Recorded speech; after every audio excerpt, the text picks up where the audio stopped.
Welcome to Evangelical-ish, where we discuss the good, the bad, and the ugly of the American evangelical church, deconstruction, faith, and God's love through it all. Join us for these episodes live on our Evangelical-ish YouTube page on Wednesdays at 9 p.m. Eastern, 8 Central, and 6 o'clock Pacific. Let's journey together. Welcome into the Evangelical-ish podcast. Glad you guys are with us tonight. I'm Jeremy. And we are so glad that you are with us yet again. It is season 2, episode 2, and we're excited to get into it tonight. Got some good topics, folding in some more listener topics, which is always good. And hey, we crossed 2,000 downloads this week. Super excited about that. So we're grateful for you guys for all the downloads. And anyway, share the live stream, share the podcast, go subscribe on your favorite platform so you can get the latest. And because April is now uploading the episodes, you get them like the day after we record them instead of like 10 days later. So yay, April. But anyway, go follow us at Evangelical-ish on TikTok. And of course, you can always go follow us individually. That's April Ajoy, A-J-O-Y. And it is a joy, not a joy. Yeah.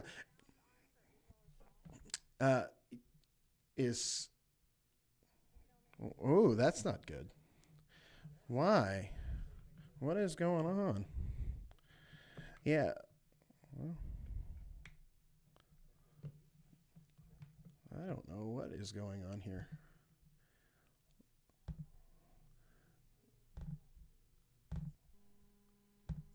Now try. Hello? Ah, there you are. Love Hi, that. can you hear me now? Are we there now? Yes. Apparently, oh, geez. I have a piece of equipment that is trying to fail. Yeah, okay, wait. Uh-oh. It's coming in. Were you there? It's coming in and out. Okay. All right. Nobody move. Nobody move. Okay. All right. I think we're good. There we go. Beecher said there's nothing now. It should. He's on a delay. Okay. It'll be there in just a second. Yeah. Do-overs. Anyway, yes. Yeah. So, man, that was weird. We'll just start that intro yeah. again, I guess. Well, no, it's all, yeah. So for those of you who just heard me, sorry, the iRig decided to crash for no reason right here before we started. Anyway, welcome to Evangelical-ish. I am Jeremy. I'm April. I wasn't prepared. And I'm Paul.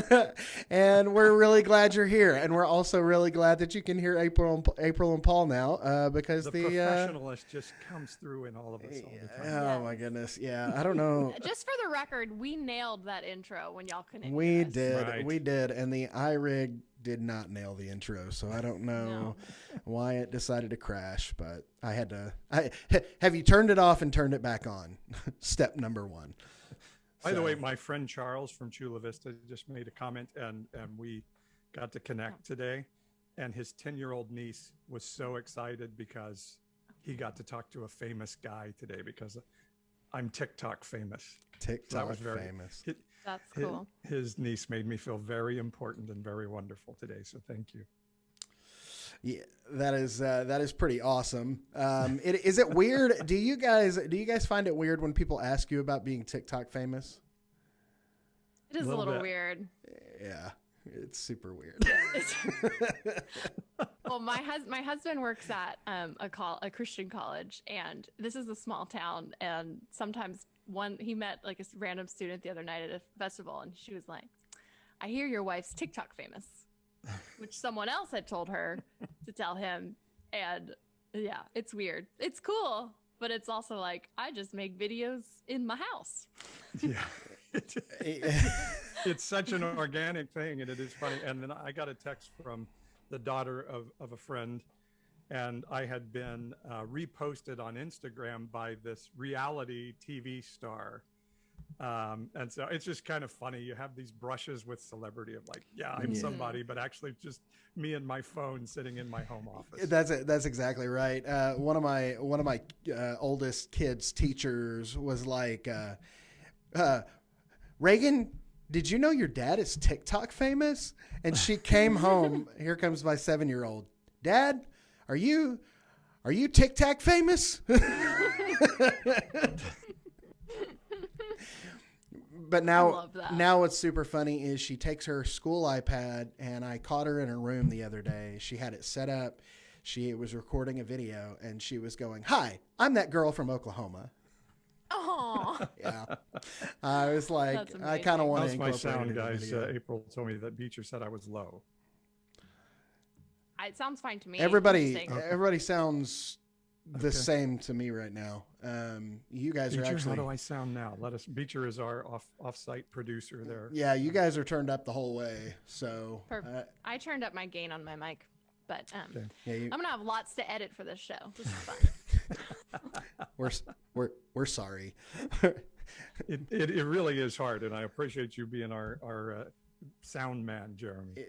Well, and it's just, we were kind of talking about this earlier. It's a little bit difficult because you can't like when you're doing radio production, you can hear everything, and when what you're editing is going out over the air, this is nowhere near the same. Like you're catching pre-production off of Zoom, and then what we're sending out, I'm not able to listen to for whatever reason. So we'll have to find a better situation. But anyway, the iRig is alive, and you guys are reading on, and we're alive. Yeah, so it's working.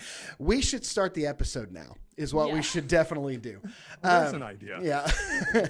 So anyway, glad you guys are with us. Glad you're tuned in. Please take a moment to like and comment and subscribe if you haven't already, and share this out for sure, and subscribe to any of your favorite podcasting platforms. All right, let's dive in. Yes, we have a really awesome, fun topic tonight. But first of all, we have someone from Australia in our chat. Timothy said good morning, which time zones just blow my mind. But anyway, and welcome to everyone else in the chat. We're excited that you're here. So I made a TikTok earlier, Evangelical-ish, about what we're going to talk about tonight. And CNN, actually, this week, just a couple days ago, did a little mini story on all of these evangelical pastors who, from the pulpit, are telling their congregations not to get the COVID vaccine. Faith over fear, mark of the beast, lots of other things.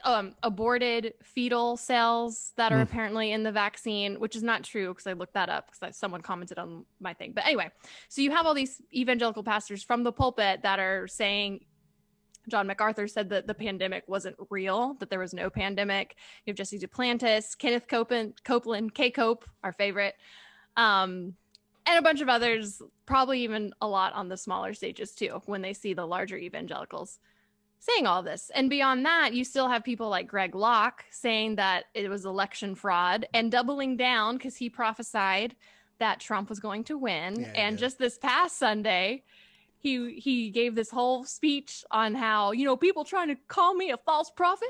I'm not a false prophet. If I prophesy that your team's going to win, and then someone goes in their house after they win and steal the trophy, that ain't on me. That means there's liars and stealers out there, and I was still right. So that was basically what he said to justify claim, or to say that he's not a false prophet. Can I say hello, goalpost? Greg Locke is moving you. Yes.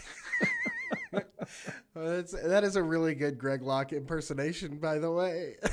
I just watched a video earlier today because I was getting fired up. Yeah, I posted about it on TikTok. Well, probably a couple of days after it happened, earlier this week, I guess, or whatever it was last week. I don't know. Anyway, they run together.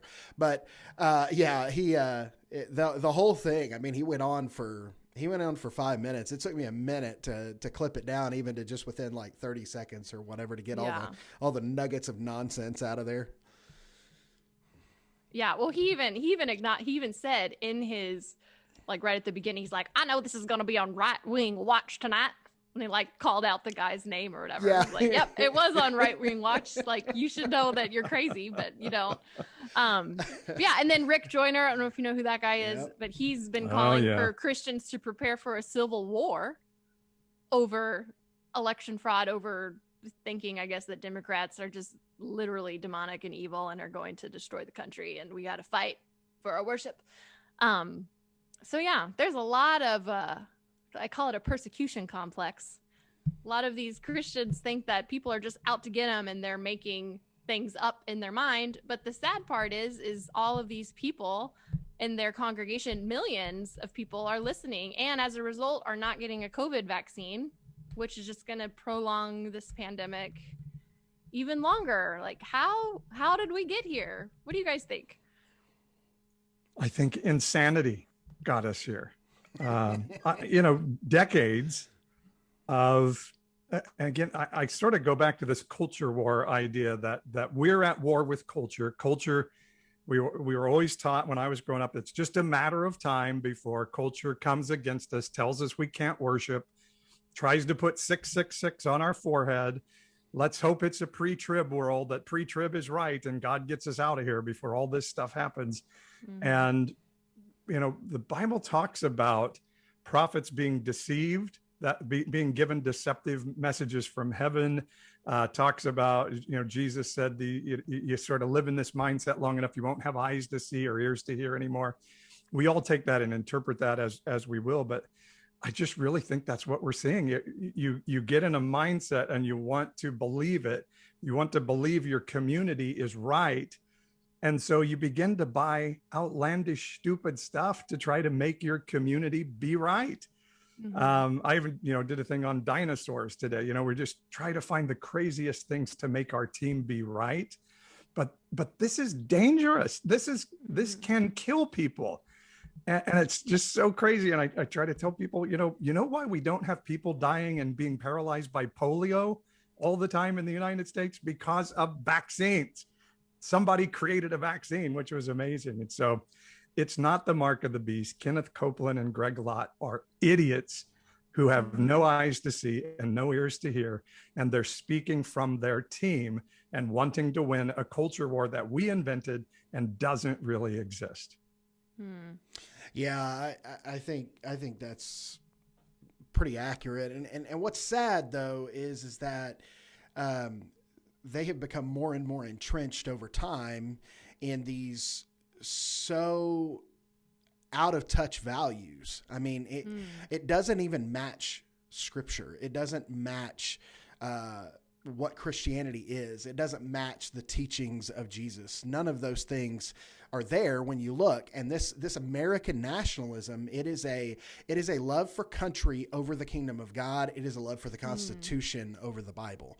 And that's the issue here, is that people have made America and the kingdom of God equal or even tiered up America.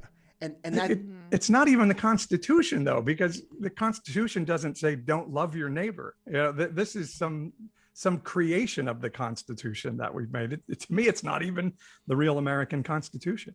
Well, and just the fact that the Constitution, the Bible, we take cultural context completely out of it, and we read certain things completely literally. But then I saw one lady, I think I mentioned this on the show before, but they were talking about, I don't even know what they were talking about, just how we should love our neighbors, including love our enemies, which are Democrats, and, turn the other cheek, like Jesus said. And she was like, oh, we're not supposed to take that literally. I was like, of all of the ones to not take literally, like, and honestly, rereading the words of Jesus, it was kind of like I watched this all play out. Trump was a huge instigator of the whole thing. We've talked about this many times, although nationalism has been going on for a long time. For more on that, read Jesus and John Wayne. But yeah, so I saw all of this happening. I was just like, what is going on? Like, diehard Republican until 2016, but I feel like the Christian right left me and just went off the deep end. And when I reread the teachings of Jesus, there's a lot that just does not line up anymore, especially the love part. We were so caught up in in identity politics, and we're caught up in this selfish idea of what faith is, of my rights, and it's my right to worship, and it's my right to have a gun, and it's my right to do all of this, where didn't Jesus say, like, no, lay down your life? Yeah. And what's funny about this, like you told us last week, Franklin Graham was advocating for people to get the vaccine. He's getting crushed. And in the story you sent us, April, Robert Jeffress, of all people, that nutball, he is for the vaccine. So this is even this is making some of our nutballs even more nutballish. So Robert Jeffress came out in favor of the vaccine. Yes. That's insane. And when they do, they get pushback on it. People think that that Satan has led them astray now, and that they're now leading people astray over a vaccine, over a health initiative that's supposed to help people. I mean, but you saw how quick they turned on Fox News. I mean, one day it was not Tucker, though. But not Tucker. No, they love Tucker. And I just and by the way, Trump and Melania got the vaccine, and Trump wants the vaccine to be named after him. But they were quiet about it and didn't announce it, because I guess I don't know. I don't understand the with Trump. I feel like he can actually do no wrong. Like when he said that he could shoot someone on Fifth Avenue and he wouldn't lose supporters. Yeah, I actually think that's pretty true. Like they've proven that for some reason over Trump. I don't get it. At his Mar-a-Lago event the other day, he said he wants it to be called the Trump vaccine. So Christians are going to be opposed to the Trump vaccine. I mean, it is literally just like the nuttiest thing I've ever seen. And I thought we had reached the bottom of nutballishness in evangelicalism, but this is apparently we can go lower. So somebody, when they go low, we go lower. Yeah. Somebody raised a really good point the other day, because I guess Biden came out and said, don't wear a mask outside or whatever. You don't need to wear a mask outside. And a guy came out and he was like, all right, guys, here's what you're going to do. He's a liberal guy. And he was like, all right, Republicans, this is your chance to own the libs.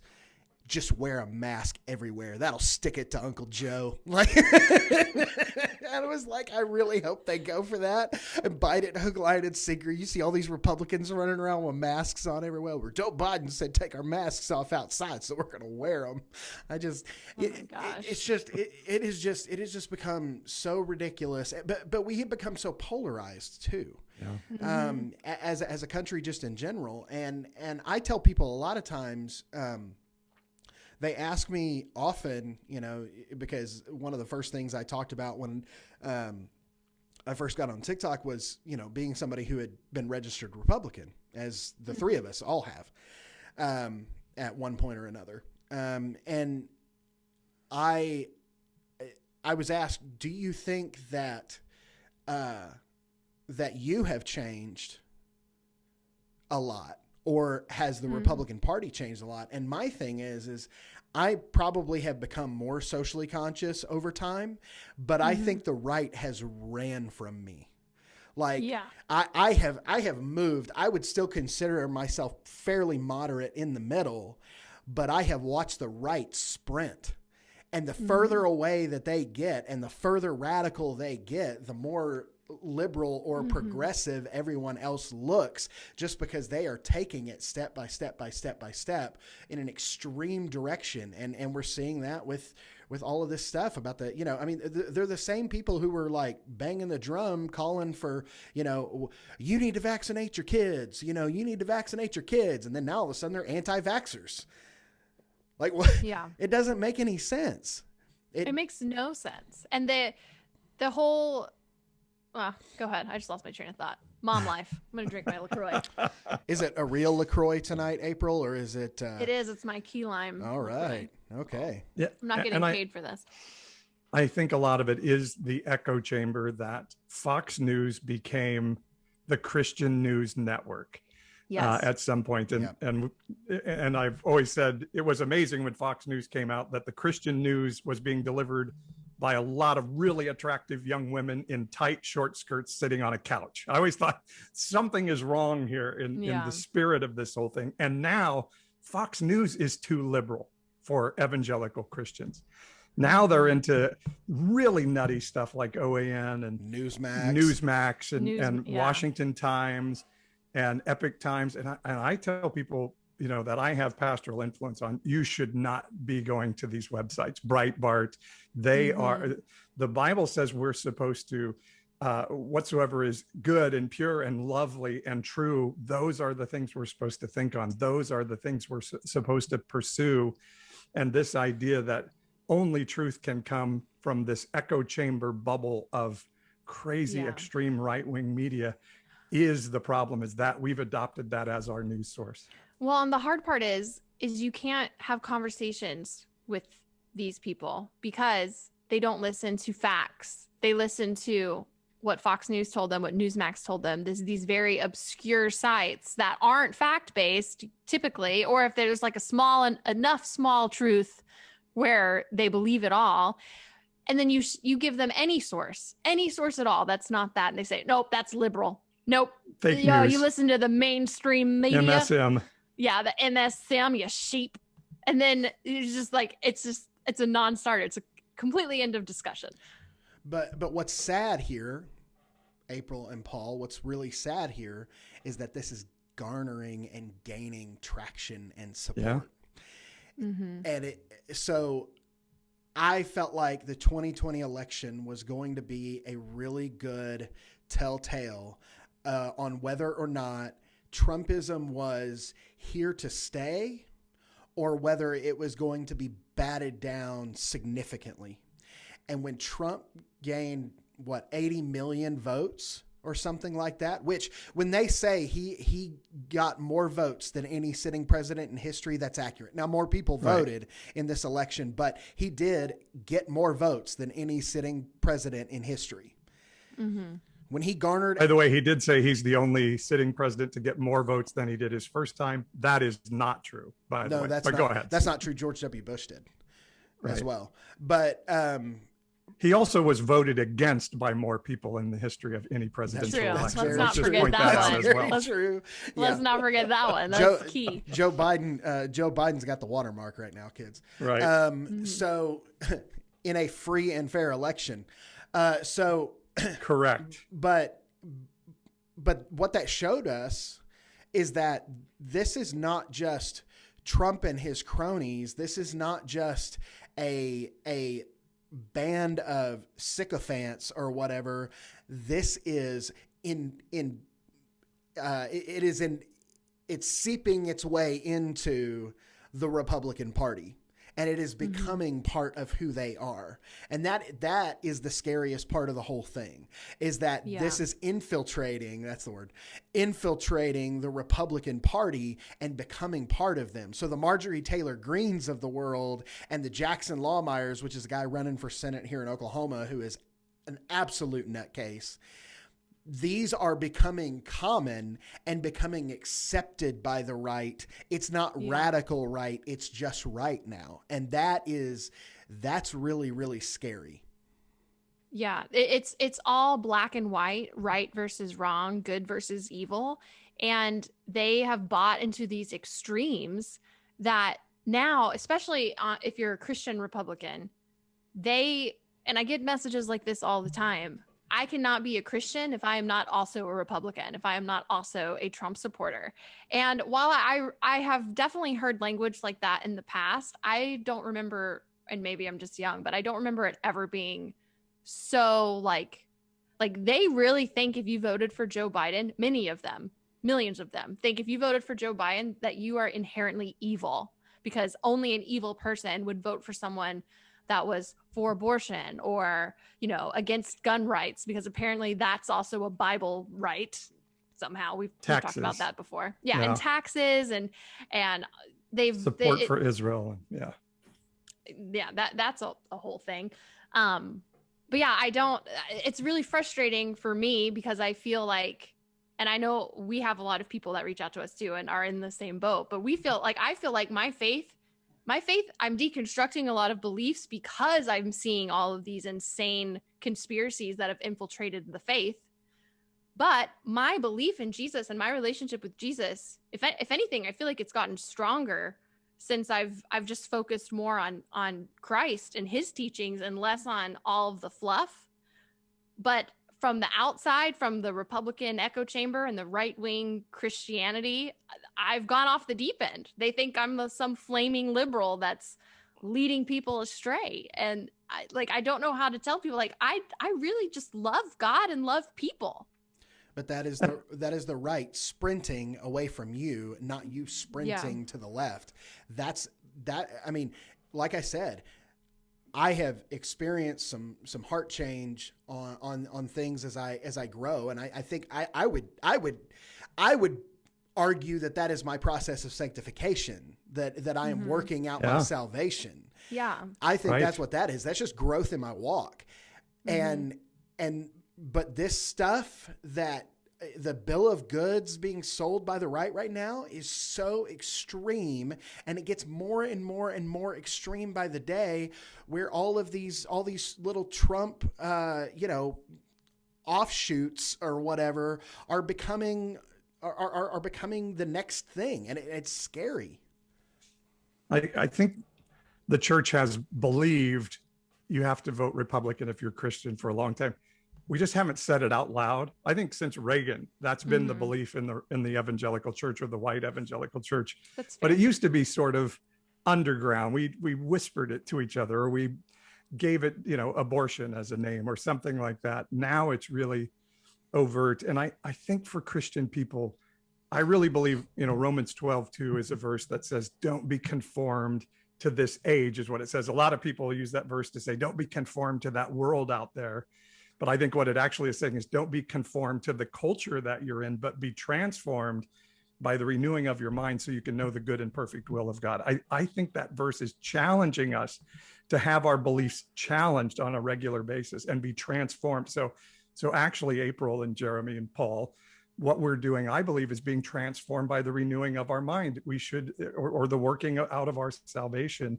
And when Jesus was on earth, he went like this: you've heard it said, but I say, this is what you know to be true in your religious bubble, but let me explain the character of God and why what you believe is wrong. And I think if he were here today, he would say, you've heard it said you must oppose abortion and vote terrible candidates in who are pro-life. But I say the character of God is, let's stop unwanted pregnancy instead. Yeah. Let's change that to the character of God and not condemn poor pregnant women, but let's start to uplift the culture as a whole. Well, and I think that's what we're going through. And the fact of the matter is these pro-life people, and I'm not saying all of them, because, I mean, I consider myself pro-life for all the lives, but I'm not for banning abortion. Comprehensively pro-life. Yes, comprehensively. Like, I don't think banning abortion that doesn't solve anything. You got to try to limit abortions by stopping the problem, which is unwanted pregnancies. Abortion is a symptom of that problem. Yes. Correct. Yes. Well said. Yes. Well yes. said. That's good. Just fixing the symptom doesn't do anything. Like, you still have the problem. Anyway, all that to say is that they're not even really pro-life. They say that's the excuse that they use, because if they were truly pro-life and cared about the sanctity of all lives, it wouldn't just be about abortion. They'd be out there for Black Lives Matter protests. They would be against systemic racism. They'd be speaking out for LGBTQ people that are being bullied and many being suicidal because of certain rhetorics from churches and all sorts of things. And just to prove that point, story time, there was a congressman here in Tennessee that ran in this past fall election. I mentioned it earlier. He was a pro-life Democrat, considered himself like self-proclaimed pro-life Democrat. His opponent was the incumbent. I cannot say that word. Incumbent. There we go. Incumbent. He's been in Congress for 10 years. He has been caught on tape admitting to paying for multiple mistresses' abortions. He's a pro-life Republican. The Democrat was like, this guy is not pro-life. He has paid for abortions. I have never paid for abortions. I want to lower abortions. I am a pro-life Democrat. The Republican with the R next to his name won by a landslide in Tennessee. So it is not about abortion, even when they say it. But like, you can't get past that. It's just like, baby killer. Let's just throw that out.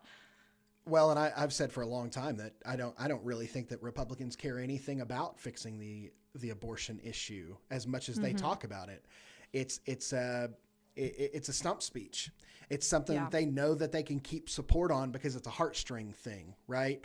And so they know that they can keep people riled up. Because what is always the defense? What does it always boil down to when you're talking to somebody and they can't defend, like especially in the last 4 years or whatever, they couldn't defend Trump's character. They couldn't defend anything Trump was saying on Twitter. They couldn't defend his policies. But what was it? Well, but I'm pro-life.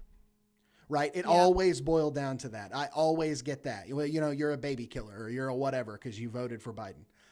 At the end of the day, I don't think Republicans have any intention of actually solving that problem. Yeah. Because then they would lose a major leg to the stump speech, and they would lose more of the country because of it. So if they were no longer the party of pro-life, quote unquote, which they're not, they're barely pro-birth. They're barely pro-birth. But I too identify as someone who would consider myself comprehensively pro-life from womb to tomb. And what I mean when I say that is that I believe that every life is sacred and it matters to God. Yes. And that we as a church should not make abortion illegal. We should work to eradicate it. Yeah. In other words, we are empowering, educating, and uplifting young women to feel comfortable to either A, give a baby up for adoption, or B, have a support system around them, or C, we are, heaven forbid, actually, instead of pushing purity culture on our kids, we're educating them about sex and safety. And contraceptives. Yes. Yeah. Yes, and these same pro-life people only want to push abstinence. That is not realistic. It's not. And by the way, poverty, lack of health care, lack of education, these are all major indicators of women who are going to end up in an abortive process. Yeah. So you have to go even deeper at the more systemic problems of culture. So there was an area of our city in the northeast portion of Oklahoma City that for a long time, up until last week, as a matter of fact, did not have a grocery store. And there was a community there that there wasn't a grocery store for I think 7 to 10 miles or something of that nature, which this really showed me a lot. You talk about the systemic issues. It made the news that this grocery store had opened up in that neighborhood, and people were really excited about it. That community was excited about it because they hadn't had one. But then what was it? It was all the people in the suburbs talking about, well, they had one just down here over at whatever. And the other comments were like, well, that's 7 miles away. That's 10 miles away. Well, tell them just drive over there. You are assuming so much about people's situations. You're assuming they have reliable transportation. You're assuming that they have the time to go there and come back. You're assuming all of these things. And so when people talk about, well, you just go to the doctor and get contraceptives, whatever, you're assuming a lot about people's situations. You're assuming that they're being educated. You're assuming that they are being given those opportunities. We are making tons of assumptions about people's situations.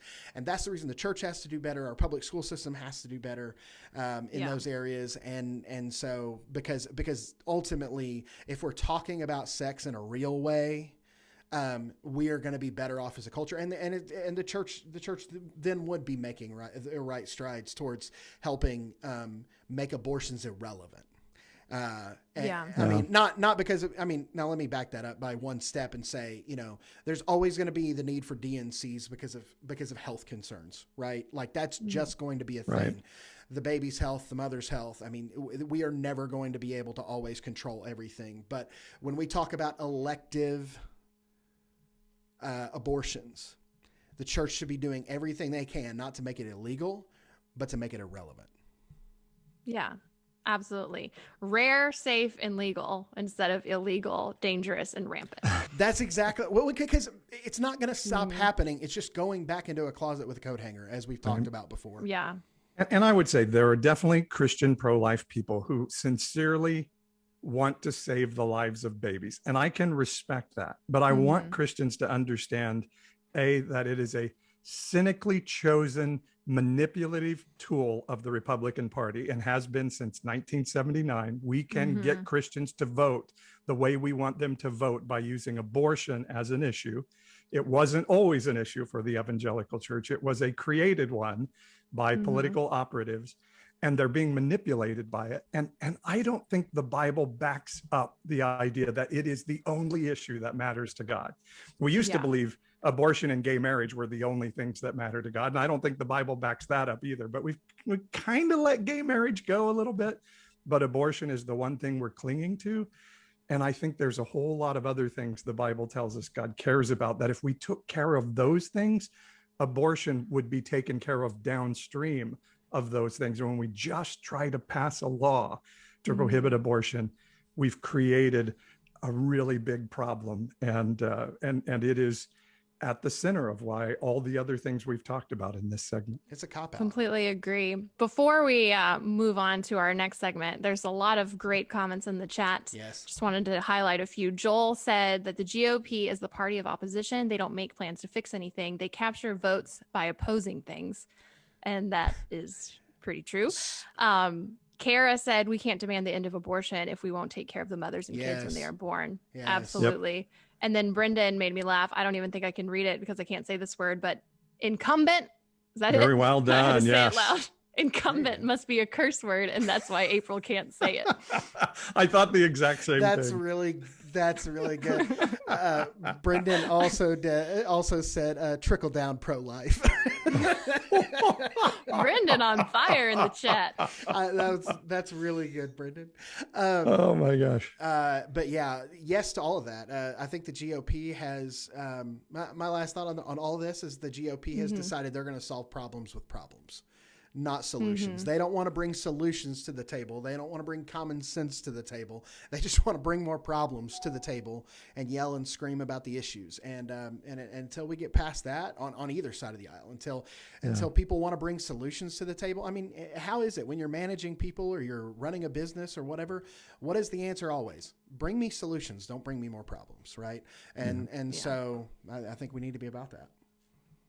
And I think both sides do these things. We always have these false equivalencies, and immigration is an issue where I don't think either side wants to solve the issue because they both use it as a political football. But for me, when somebody does it in the name of, they say they're doing it in the name of God, and pastors are preaching about it from pulpits and passing out voter pamphlets in the church, that's when I think God gets really upset about it. Human politics, God's like, yeah, humans are going to do that. But when the church becomes a tool and a mechanism for this, that's when I think God stands up and says, okay, this has got to come to an end. So, all right, we want to go on to our next segment now? Or do we want to do a little mid-roll? Well, oh, that's right. Yeah, we'll run to a break. And on the other side, more Evangelicalish. Don't go anywhere. Are you loving Evangelicalish? Follow us to catch all the latest content and encouragement. You can check us out on TikTok by following @Evangelical-ish or subscribe on YouTube by searching Evangelical-ish. That's Evangelical with an ISH. And don't forget to catch our live streams each and every single Wednesday night on YouTube at 9 Eastern, 8 Central, and 6 Pacific. And now, back to the Evangelical-ish podcast.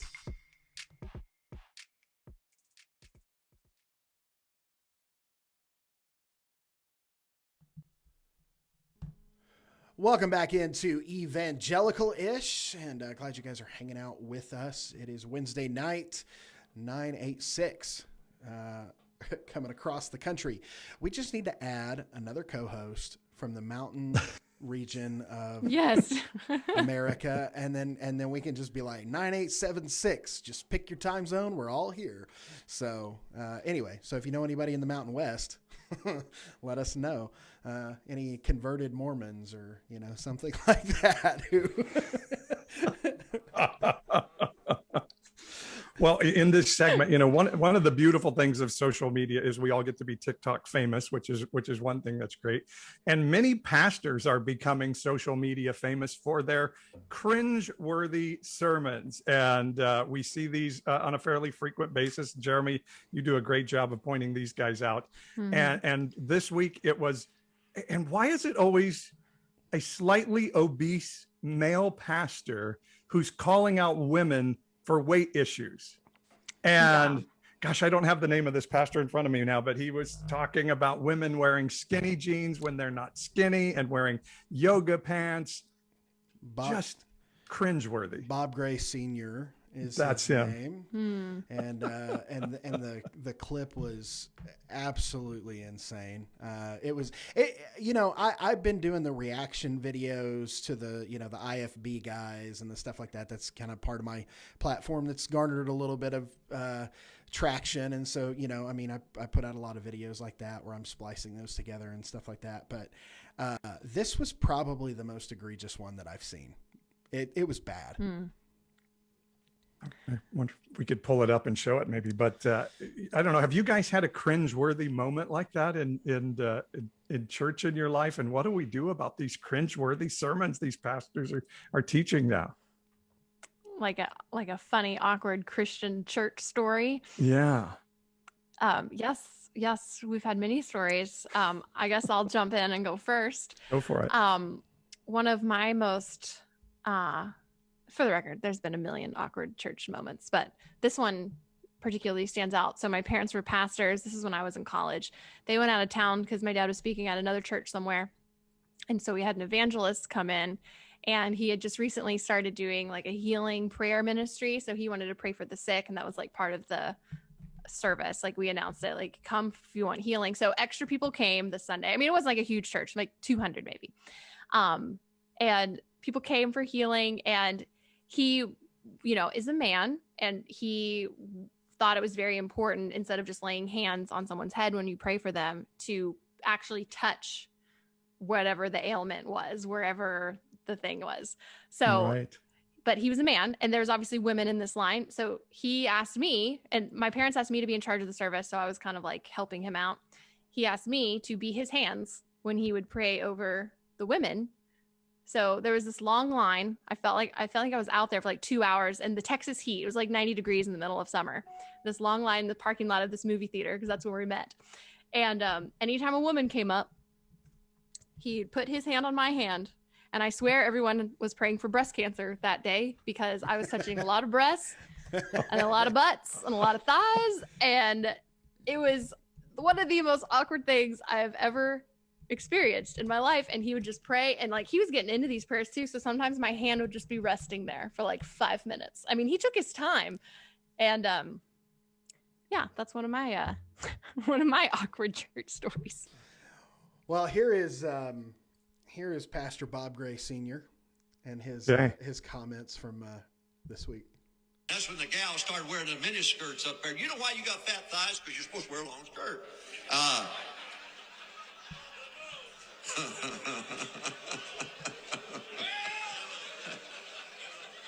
don't know where it comes from. It just flies through. I don't know. The thing I don't understand about you women putting on these yoga pants and skinny jeans, you ain't skinny. You have to lay on the bed and suck your gut in order to pop the pants shut. Then you go walking. Say, honey, open the door. I'm going to go shopping. You get downtown, breathe, you'll kill 13 people with that button pops. Somebody get a video camera of your rear end. You look like a pair of hogs in a sack fighting. That's what you look like. And there is Pastor Bob Gray Sr. from the pulpit. How is that? Ugh. That's a sermon in a church service. Yeah. I'm going to channel you, Jeremy. I just want to punch that guy in the face. Oh, his face is so punchable. And this is not a svelte, highly tuned, trained human being who's calling out women for weight. No, just let me say that. No, it definitely wasn't like Usain Bolt or anybody like a high world-class athlete. This guy is like, he's got the dad bod, you know, and it's super sad. But here's the thing. I don't really care what you look like. All of that is ridiculous. It is absolutely just disgusting and abhorrent. And I cannot believe, number one, that you would ever allow those kinds of things to come out of your mouth, first off, especially from the pulpit. Mm-hmm. But I don't care where you are. I don't care where you are. When you're saying that kind of stuff, you're disgusting. And, this guy has a following, and there are women who are laughing along with him in the audience. It's just scary. And, can I say, sorry to interrupt, Jeremy, but not just disgusting. I think it's sin. I absolutely think it is. You think?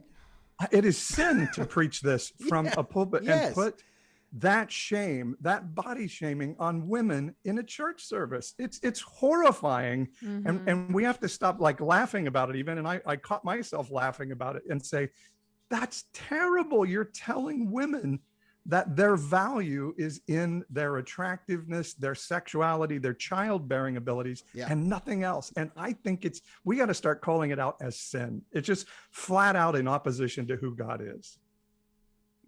Yeah, there's no doubt about it. I mean, it is 100% against the character of God. It is 1,000% sin. It is, and I think there's even more to answer for as someone who has been set apart as a pastor, a leader, a shepherd in the church setting.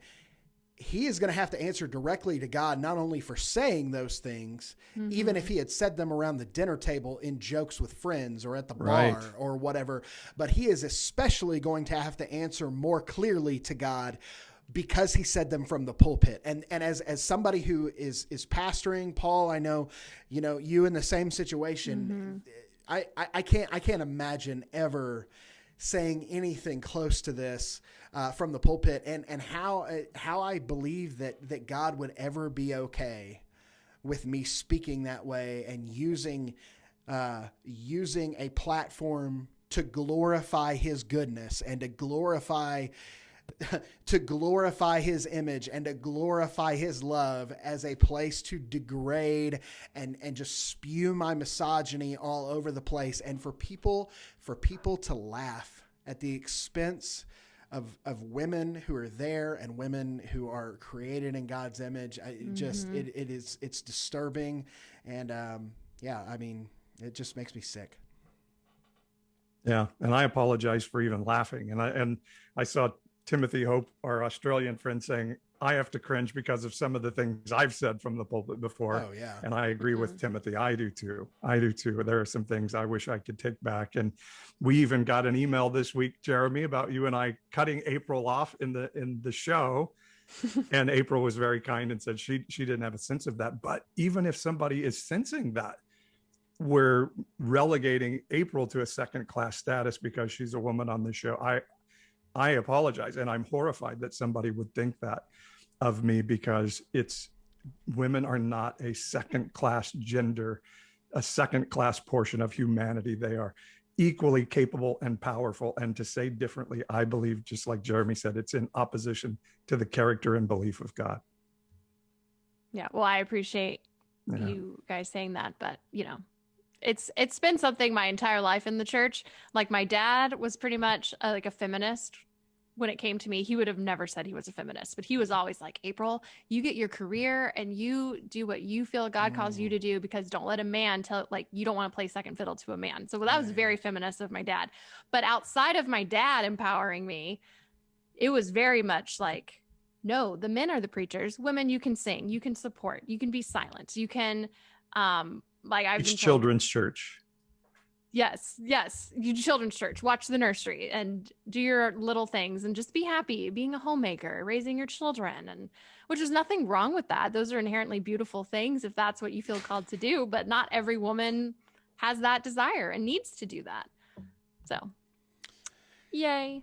Well, obviously we responded to that email and just, we were grateful that was brought to our attention. I know I speak for Paul and I both in that, but just for the fact that, for me as a dad to 3 girls, my challenge is always to raise fierce and independent and strong young women who believe that they can do anything. And that's the reason I'll be honest. I cried multiple times watching as we saw election results come in, and for me, I mean, it was about Joe Biden and it was against Donald Trump. Like, those things mattered to me, but I think the more exciting thing for me was to watch Kamala Harris become the first woman woman in the executive branch, and what that meant for our country, and what that means for us as we progress and we move forward.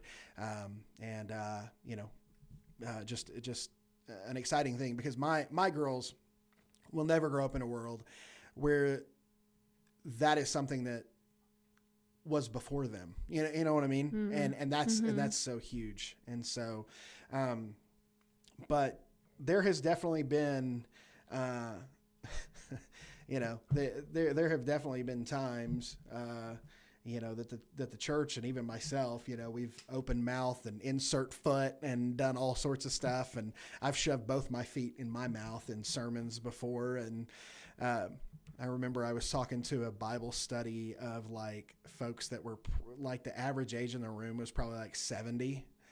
And I was pretty young at the time. I had just gotten into ministry, and I was getting fired up, I know it's hard for you guys to imagine, but I was getting like super fired up, and I was talking about, how we need to fight against our sin and fight against our impulses, and, all this kind of stuff. And I was like, and you know what? Excuses are like buttholes. Everybody has them and they stink. And to this day, I'm like, that is the worst thing I've ever said from the pulpit. It was so embarrassing. And to think there's like these little old ladies out there that were like, oh, I felt so bad. Well, I'll throw out a cringe-worthy moment. Mine was in a pastor's conference, and this very famous pastor was telling us all how to be great pastors. And he said, I'm very proud of myself because now I'm only lusting after 15 women in my church. And he said, so what? how many of you are lusting after women in your church? And we're all sitting there going, what? The fact that he counted to know that it was 15. And he said that was down from 35. He got it down. That was down from 35. Oh my gosh. And so then he says, so raise your hand if you're lusting after a woman in your church, and we're all sitting there going, what is going on here? And he kept, you're lying, you're lying, you're lying, you're all lying, you're all lying. So that was about as cringeworthy a moment as I could remember. Pigs, golly. I went to a conference one time too, and it was about, like, I had no idea what it was supposed to be about. I got invited by some friends, and I went, and it was about the Pentecostal church trying to tone down their approach inside their services to still be on fire for the Holy Spirit, but not to scare newcomers away. Mm-hmm. And like, I got asked all sorts of weird questions. Like, what do you do about the flag problem in your church? And I was like, the flag problem? He's like, yeah, when people are running up and down the aisles waving the flags. And I was like, I grew up Southern Baptist in Oklahoma. Like, we didn't smile in church. Like, we were the frozen chosen. Like, we didn't say a word. We didn't say a word at church. My mom would have killed me. And then this guy gets up and he starts screaming, and he's like, I like it wild. And he starts he kicks the pulpit over into the front row and starts throwing stuff off the stage. He's like, in the name of Jesus. And he's flinging stuff out. And then he's a bigger dude, and he does all this stuff, and he's out of breath, and he leans on a stool up there, and he has created an entire tornado, and he stops. He's like, and the whole time he's screaming, I like it wild, in the name of Jesus, I like it wild. But not everybody does. And then he just goes off into this whole thing, and it completely tones it completely down after this mass destruction. And he's like, but we got to remember, not everybody likes it wild like we do. And oh my gosh. Yeah, and it was super crazy. So that's a hashtag Pentecostal problem. What do you do with your flags? Yeah, what do you do with your flags? I went to a Pentecostal college, a couple of them, but one of them particularly was very Pentecostal. And so me and my roommate were a little rebellious. We had nicknames for all the different types of people. We had flags. We had runners. You'd have the people that would just whoop, we start sprinting for no reason. And like, we'd always bet like, we're going to have a runner today. And usually when they'd run, like a couple would follow after, but sometimes like, there was like one guy that would always run. You're like, you're not being hit by the Spirit this often. You're just running because you just got to get out, exercise. You have the wanderers, they're just like wander around, and so many types. We had flags in our tradition, and we had somebody donate a bunch of flags to the church and with a holder to have up front. And finally I said, we're getting rid of that thing. We're going to get rid of that. And at very least, you're going to have to bring your own flag if you're going to flag. And oh my gosh, Ichabod was written on the door of the church. I had chased Holy Spirit out of the church. And I'm like, no, I just chased really bad worship practice out the door. I've seen people do flagging in a worship service where it's really beautiful and they're interpreting, I think, something of that's artistic and beautiful. And then I've seen people just running around waving a flag because I think it's really cool. And I just had they to want ask, attention. Yeah, I had to ask our people, if that's chasing people off, is it worth it? Is that a hill we die on? And it's not a hill I'm going to die on. But yes, you would think I had said, we are no longer preaching the gospel and God is not allowed in the service anymore. It's so, I mean, it's amazing the things that we just bring in and we think are like so imperative, when really Jesus was just sitting on a hillside with like 12 dudes and a bunch of other people that were following him and just talking about who God was. And but we have expanded it to this like really complex, really overly diverse, I think at times, culture. And I really hesitate to use like the phrase old time religion because, the IFB people think that means like 1885, but like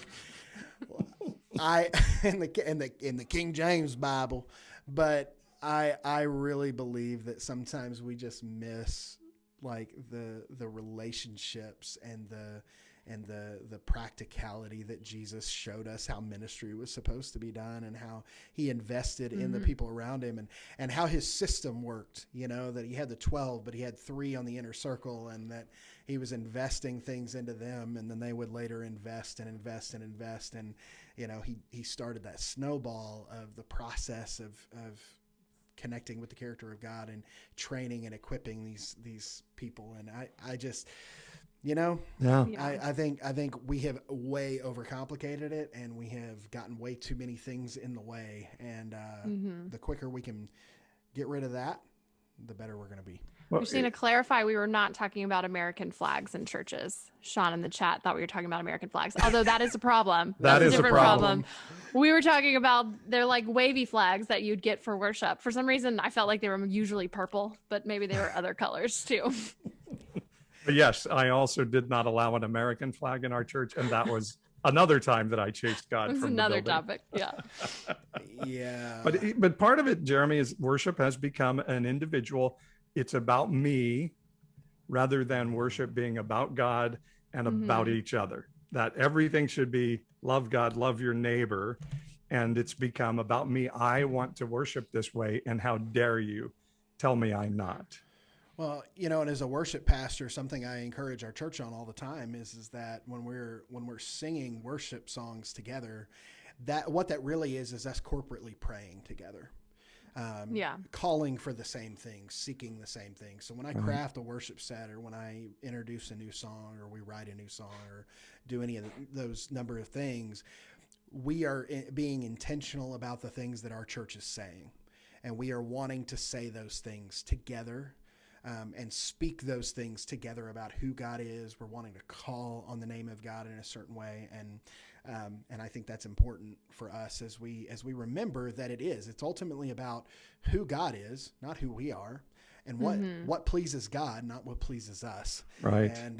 And so often we let selfishness get in the way. It's kind of like what I say about communism all the time. Communism looks great on paper.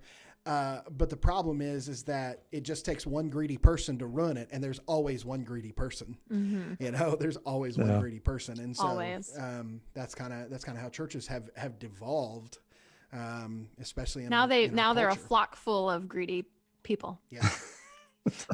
By the way, the cringiest moment in any church service is when they say, turn and say hi to somebody around you. Oh, I Every hate that. survey I've ever read, people greet each other more than Welcome anything sign. else. When I was on the worship team, I would purposely linger in like the green room and not come through until after that because I didn't want to greet people until the worship pastor was like, we are the face of this church and we need to be greeting people.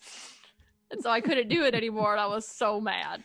Like, I don't want to greet For our people. followers, there's another April impersonation right there. Yeah, She that's is right. on it Greeting with those people. impersonations. Our service is, I'm not saying we always stick to like an hour or an hour and 15. We sometimes will run a little bit longer than that. But one thing I will say is that we're really tidy. We don't even take up an offering in our service. We don't do greeting. Wow. Progressive. We don't take an offering in our service. We don't even do announcements unless it is something that is like huge, like full life of the church kind of stuff. That's cool. We do worship. I'll say, hey, welcome, at some point during the first, we usually do 4 songs at the beginning.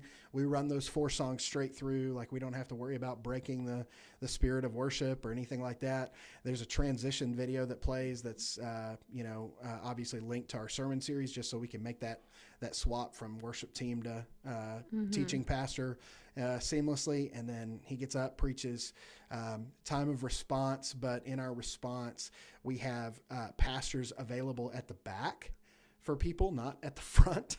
We put people at the back. And so, if you feel like you need to talk to a pastor or get some advice or prayer with one of our pastors in our church, you can just slip out and slide to the back so that it's not weird and awkward. And that's it for us. We have worked really hard to try to streamline our service and, because we want to keep the main thing. Nice. That's awesome. Well, it's getting late. Do y'all have hate comments of the week? Of course. And always have plenty to choose from. So many to choose from. Yes, tonight was really hard to pick. I have had some fun ones. You're getting a lot of pushback right now, April, because you're on fire. You're over the target, so you're taking a lot of flack. Yeah, I guess so. Yeah. One guy messaged me this week telling me that God laid it on his heart to message me and then proceeded to tell me basically how terrible of a person I was. I was like, cool. Yeah, I'm sure God told you to do that. Yes. Did he? Paul, why don't you tell us what your hate comment of the week was? Well, and I hate to call it a hate comment, but it's a guy who had been just jamming on me a lot. And then he said, along the lines of yours, April, he said, I feel like God wants me to just pray for you. And me being me, I said, I have a prayer team that prays for me every day. And I've found that evangelical prayer tends to be manipulation. So I would prefer you not pray for me because I'm already prayed for. And then I added another one, and I talk to God every day. So we're good. And so his response was, now I know for sure you're not of God. Oh my gosh. That pisses me off. I hate the hyper spiritual, passive aggressive, like coming from a place of superiority and talking down to you. Like I would rather someone just tell me I'm going to hell than someone being like, oh, I will pray for your poor depraved soul. And I know that you're not of God. And clearly the demons and the hate are coming out. So I will be praying for you. I want to be like, bet. When did you pray for me? Pray for me then. They're not actually praying for you. I would love to hear that prayer.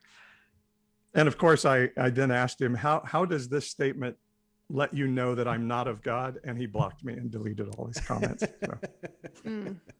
Of course he did. I mean, yes, you're absolutely right, April. It's manipulation. He's not praying for me because he cares about me. It's Christian manipulation. It's spiritual manipulation. And it's a place of being like, look at me. It's like, it's piety. It's what the religious hypocrites in the Bible did. That's why Jesus called it out. He was not about that crap. Yeah, it's the same way that like who was that guy from the IFB guy from Arizona, Steven Anderson or whatever that guy's name is, who came out and he was like, "Oh yeah, I pray for Obama. I pray that he dies," or whatever. And it was like, "Oh my god." Oh my gosh. Jeremy, what was your hate comment of the week? My hate comment of the week was a heaping bowl of irony. I thought it was so good. So I actually re-uploaded a video. The gospel is social justice. With the really intense, music or whatever. And I thought it was a pretty fun trend. Anyway, there was a night that we were busy as a family, and you guys know how it gets. So I just needed to recycle some content or whatever. Secret, guys, for those of you who didn't know, sometimes we don't create new content every day. But anyway, April nervously chuckles like I didn't want them to know that.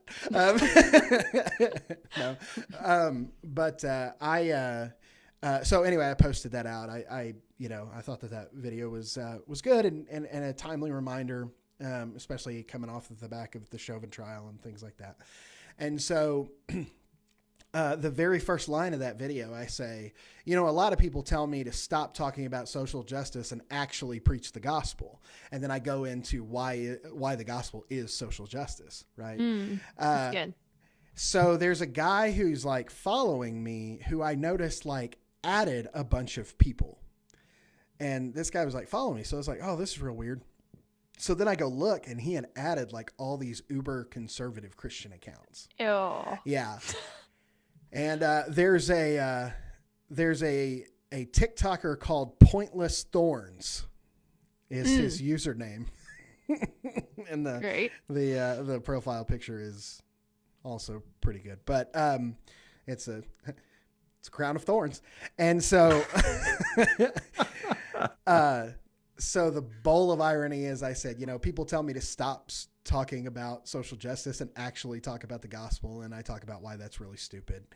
And so this guy gets added. Well, then he responds, this Pointless Thorns guy responds and said, should be preaching God's word, not his own opinion. And I was like, you literally just said what I said is stupid. Preach God's word. Just did. Go back and listen. It'll yeah. They only hear what they want to hear. They're like, I'm so over Christians. As a Christian, I'm just so done. Just dadgummit Christians. I just just want to. Yeah. Anyway, my hate comment of the week. This one was actually kind of funny. For context, there's this trend going on where you I'm going to do this, and then you do the freeze frame, and it does a slow push in on and it's I'm going to eat crackers tonight, and then it's pause, freeze frame goes in. She did not eat crackers. That's the trend. So I did one about that on purity culture, and so I did the freeze frame on me just smiling to the camera. And this person commented and said, heading into the tribulation with a happy face. Ooh. Wow. So I guess I'm headed for the tribulation, but because I have I was happy in my TikTok. I thought you were going to use my comment on that TikTok video. Oh, that I made you uncomfortable? I was a little bit embarrassed to hear about your sex life in there. Sex? I was slightly blushing as I watched the video. You know what? We got to talk about it, though. I mean, not now, not at this point, but at some point we should talk about that, because you're right. We talk about sex generically. We talk about purity culture and how it's damaged generically, but it's personal and it's embarrassing, but people don't know specific stories of what it actually does to people unless we talk about it. So, yeah. Boom. That's why I did a series on great sex stories from the Bible. Because the Bible has great sex stories in it, really raw, gruesome. And then you go to a marriage conference and they're like, guys, we're going to be real tonight. We're going to talk about stuff. It's going to be R-rated church. And then they're like, sex. And then they whisper it, and it's that's all they talk about. They pitch it. It's we're going to go deep. We're going to talk about it. It's going to be so dirty. And then they're like, sometimes we can do oral. Then they just whisper it, and that's as dirty as it gets. And we're like, what the crap am I even here for? Sorry, I just went on a tangent on marriage conferences. Maybe I'll do a TikTok about that. And it was really, really I don't know. There's so many thoughts in my head right now. Spot on, though. Spot on. This is the part of the night where we're like, okay, April's starting to go off the deep end and say stuff that's inappropriate. Not cussing. I can say inappropriate things. But it was just that. It was the ASMR thing. sex. Like somebody is going to clip ASMR. that. Yeah. That's classic. And then never mind. Oh my God. At some point you said, we're gonna talk about the real dirty stuff. We're gonna go real deep with this one. And I was just like, Oh, I know. I knew when I said deep that it had a double meaning. So I was aware.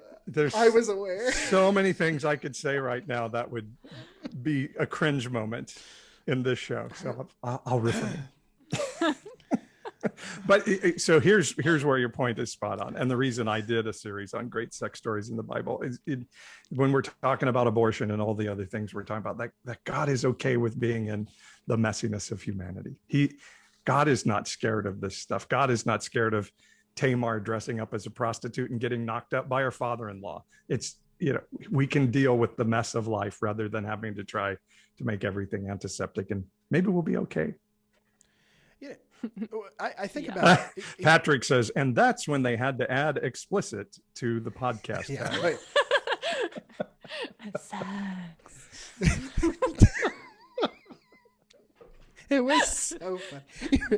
Sex. Thank goodness April's husband is sitting in the room, right? He's right there. He's in the bedroom, actually. Okay. All right.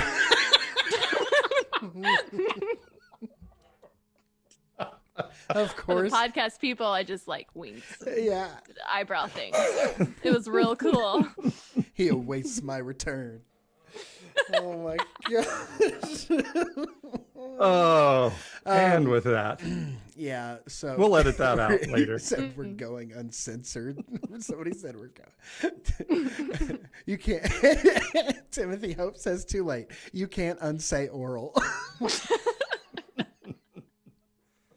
And Lexi says she would love a podcast on sex. So, all right, well, I guess we're we'll work on that. But to put a bow on it, you were 100% right. I think that has been a huge issue with the church, is that they have handled like adults and professional pastors, and at marriage conferences and stuff like that, they have handled the topic of sex like middle school boys. Like that is how it has been handled for so long by the church. Like they can't say it with a straight face. They get, sex or whatever. You guys, my husband in the I just chat saw your reaction, April. I know what you're reacting to. Waiting. My husband just said, hurry up and end this. He's waiting.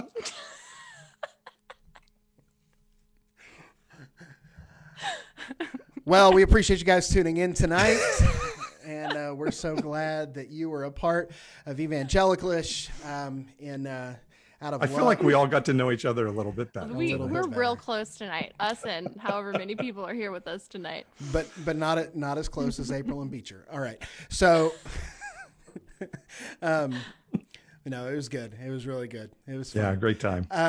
All right, well. We're gonna land this plane, guys. We're gonna do it. We're super grateful for you guys tuning in every week. We're grateful for our community here on Evangelicalish. Do us a favor, like, comment, subscribe. You guys have obviously been commenting all night. We're grateful for that. But subscribe to the YouTube channel. Subscribe on TikTok at Evangelicalish, and go subscribe on your favorite podcast platforms: Spotify, Google Podcasts, Amazon Podcasts, Apple Podcasts, obviously the big one, and there's several others there as well. Just go to pod.co/Evangelicalish, and you can see a list of where the podcast is available. Hit the subscribe button. It'll take you right to your store. You can subscribe and listen to new episodes if you don't get to catch us live. Of course, we love it when you join us on Wednesday nights, 9 Eastern, 6 Pacific. Other than that, we will be back next week, episode 3. Paul will be out, so April and I will be doing next week's episode. It'll be season 2, episode 3, and probably going to be adding a guest next week, I would imagine. Right, April? Yeah, probably. We'll talk about it. Yeah, for sure. It's Cinco de Mayo. I'm going to be out partying like crazy. Sinful lifestyle. All right. Well, for April and Paul, I am Jeremy. Love God and people passionately. No strings attached. April has to go. Yeah. And so we will holler at you guys later. Thanks so much.